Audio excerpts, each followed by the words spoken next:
let's hit on this because I think it's a super fun topic, especially for the offseason. Texas all-quarter century team, obviously 25 years down. So let's hit on this. Gerald, I think quarterback is pretty easy. I'll let you go. You're 3 or 2, whatever, how many you did, 2 or 3 quarterbacks to go on this team. Yeah, I mean, I think the two obvious answers, right, are Vince Young and Colt McCoy. There's no two other names in Texas football that have. I think if Quinn had completed either of those passes in the fourth quarter of the semifinal games and gotten to play for a national championship, we'd be having a separate conversation. We'd have another conversation about Quinn Ewers because I think we underappreciated Quinn Ewers. But there's no other names. I think Vince Young and Colt McCoy. No, I agree. Running back is interesting because I think you can, in my opinion, you can't just go like 4 or 5 deep here. I think it's 2 for basically every position other than wide receiver, obviously, if you want to go 3 or 4. So who are your 2? Because I think I know my 2, but who are your 2? This is tough because Ricky played before the quarter century mark, so it's hard to include him. As someone who was on campus and got to watch him play live, Cedric Benson is probably my number 1. Like, I am a massive, massive fan of Cedric Benson. God rest his soul. Like, I don't think people understand how revolutionary it was for a guy to come on campus as a freshman and just be the dude and then get better and then get better and then get better. And then his senior year, he is, an elite guy, a number 1 guy, first round pick at running back. So Cedric Benson is my number 1 guy. The number 2 spot is tougher for me, but I think Jamal Charles is the guy I have to go with there because, again, he came in, he was part of that national championship team. He was kind of a gadget player on that team and then turned into a really, really solid running back. Texas, there was a streak where Texas lost its 1,000-yard running back streak, and Jamal Charles was the one to reestablish it. So my 2, Cedric Benson, Jamal Charles. Okay, we're the same. Cedric Benson, Jamal Charles. Wide receiver, I'm going to go Roy Williams. Obviously, that's number 1. Number 2 is Jordan Shipley. I think those 2 have to be in your top 3. Then I think it's open for discussion between Lima Sweet, Xavier Worthy. I think that's really where the discussion ends. I'm going to go with Xavier Worthy there, but if someone, Lima Sweet's like my favorite Texas Longhorn of all time, but I'm being realistic about this. I think Xavier Worthy is a better wide receiver. I also think it'd be pretty nasty with Xavier Worthy and Roy Williams on the outside with Jordan Shipley in the slot. I think that'd be a pretty nasty trio of wide receivers. So those would be my 3. Yeah, it's hard to go against Roy and Jordan and not Jordan Whittington. I'm just blanking on his name. Jordan Shipley. Jordan Shipley. I couldn't get Whittington out of my head because he just hard launched a relationship with Logan Eggleston on Instagram, by the way. If you follow Texas athletes and their romances, he and Logan Eggleston are apparently a thing now. But yeah, I think Williams and Shipley are your number 1 and number 2. For me, this is probably a nostalgia pick, but I think I am a huge Quan Cosby fan. I think Cosby statistically probably isn't one of those guys when you think about, writing the story of Texas football for the last 25 years. It's hard for me not to include Quan Cosby in that conversation. He's a guy who has the most consequential pass interference call in Texas history because he got interfered on a play that extended the drive for a national championship. He is the guy who dove in for a touchdown in the win over Ohio State in the bowl game. Quan Cosby, a culture guy. You have the gif of him blowing up the Oklahoma defender. So like when you talk, like for me, when I think about these like quarter century teams, like these all-time teams, I always think about like, who do you have to include in the conversation to tell the story of the last 25 years? And I think it's hard to tell the story of Texas football post 2000 without Quan Cosby. I don't hate that. Now, tight end to me is hard. I think, again, we have to go 2. David Thomas is 1. And then I think it's open for discussion between Jatavian Sanders, Gunnar Helm, and Jermichael Finley. I think those are the other 3 that you can discuss. So who would you go with in that other spot? I think because of longevity, I think Jermichael Finley did it more times than I think Jatavian Sanders and Gunnar Helm. I think if you look at like height of their year, then maybe I'd probably go.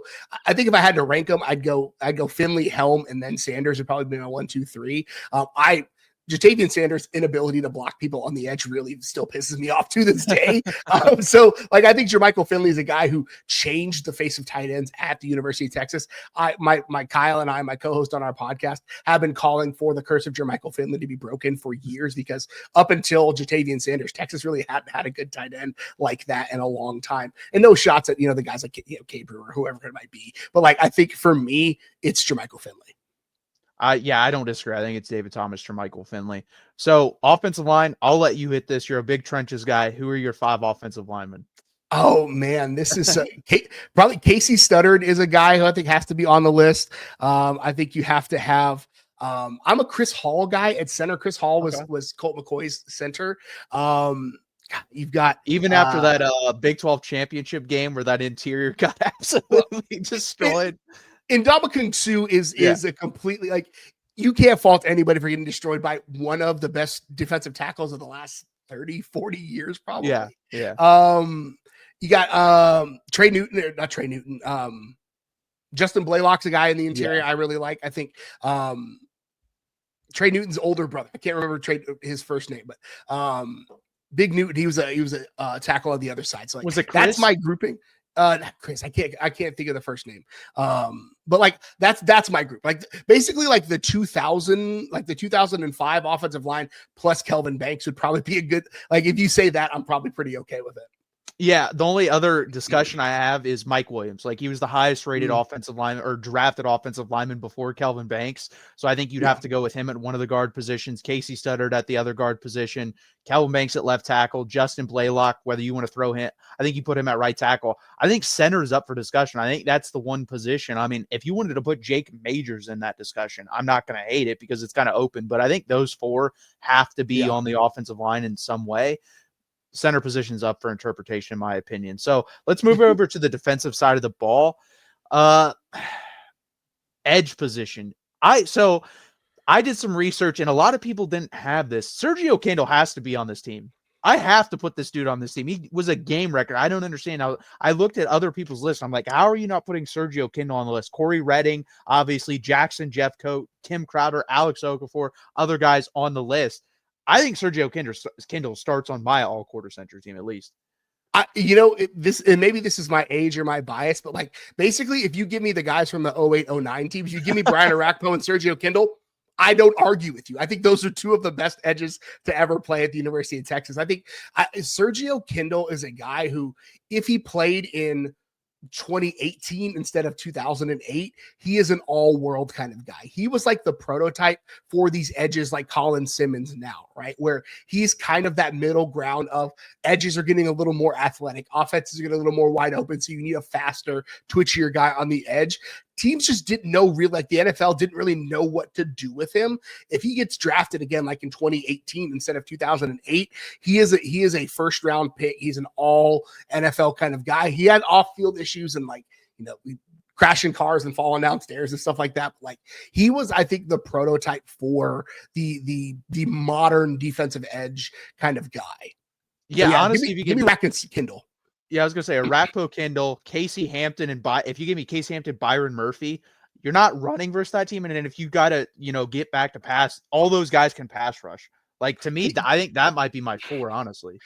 Yeah, Casey Hampton falls in that Ricky Williams. Like, did he play late enough into the 2000s for it to qualify? But he's a guy who it's hard to. I'm also I'm blanking on his Frank Okam's another guy that I really love. He's now coaching, I think, for the Texans. Rod Wright is another guy that I think if you put him in this conversation, I'm not mad about it. If Casey Hampton doesn't qualify, right? Because I think his last year at Texas was 2000, so it's a little iffy, right? But I'll let you have it. And so I think probably Rod Wright, Frank Okam, Casey Hampton, any of those guys. This is just me naming dudes now, which is my favorite thing to do. Corey Redding as well, obviously a really good player in the NFL. Yeah. So Tavondre Sweat, even I think would qualify in this conversation. Really good player. Yeah. Alfred Collins last year was really good. Like he was fantastic last year. But let's move on to middle linebacker, Derek Johnson. Yeah, I mean, move on. Like Derek Johnson's the guy. There's no 2 ways around it. Derek Johnson's the guy. And then cornerback, I think is a pretty interesting conversation with Jahdae Barron, Nathan Vasher, Aaron Ross. I mean, where do you go here? Jammer. Yeah, Quandre Diggs. Jammer's the guy. Quandre Diggs. Yeah, there are so many. Gosh, it's so hard. Man, it's either it's either Jammer or Vasher has got to be my 1 and 2. Aaron Ross, I want to sneak in there as well, but if I've got to pick one, I got to go Quentin Jammer. I got to. I think I might go Vasher and Jahdae Barron. Because I think Okay. Jahdae Barron does some things out of that group that the other guys don't. Like in run, guys, that guy was so good at fitting the run and getting downhill and blowing That's people fair. up. Like that's why, like those other guys were, I think, probably better cover corners than he was. But as an all-around football player, I think Jahdae Barron might be the best out of that group, honestly. I think that's fair. Michael Huff's another guy I think needs to be in the conversation as well. If we have to call that name into the conversation if we're talking about all-timers at cornerback in Texas for sure.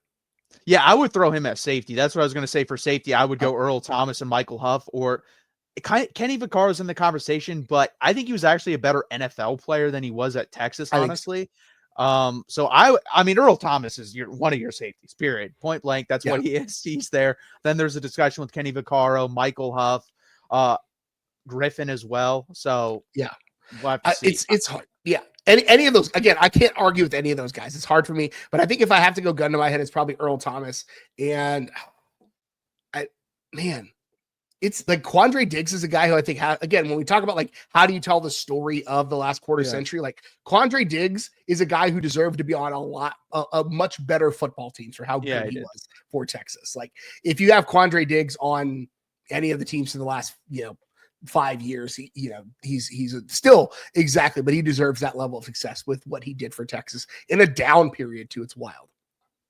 No, 100%. And a guy that could have made this list that came to my mind, like he was our last true shutdown corner before Jahdae. If he would have just, not been dumb off the field, Holton Hill had all the potential in the world of that, and he just threw it away because that guy he was complete shutdown that year. I mean, he was being comped as like a first round pick in the NFL draft and just fizzled out. And I agree. Quandre Diggs might be the most underrated player of the Charlie Strong and Tom Herman era. Like of that era of football between those two head coaches, I think he's probably the most underrated player. Yeah, it is. He's a guy who I like. He's not the kind of guy who would want it, but like he's a guy who deserves an honorary national championship ring if Texas ever wins one, because he was just that special of a player. He was one of the guys who, in an era where Texas didn't have a ton of pride, let's be real, like he came out and bled and sweated and gave everything for Texas in an era where they just weren't stinking good, man. No, 100%. Kicker and punter. Unfortunately, he ruined his reputation, but our kicker is 1,000% Justin Tucker. And punter is 1,000% Michael Dixon.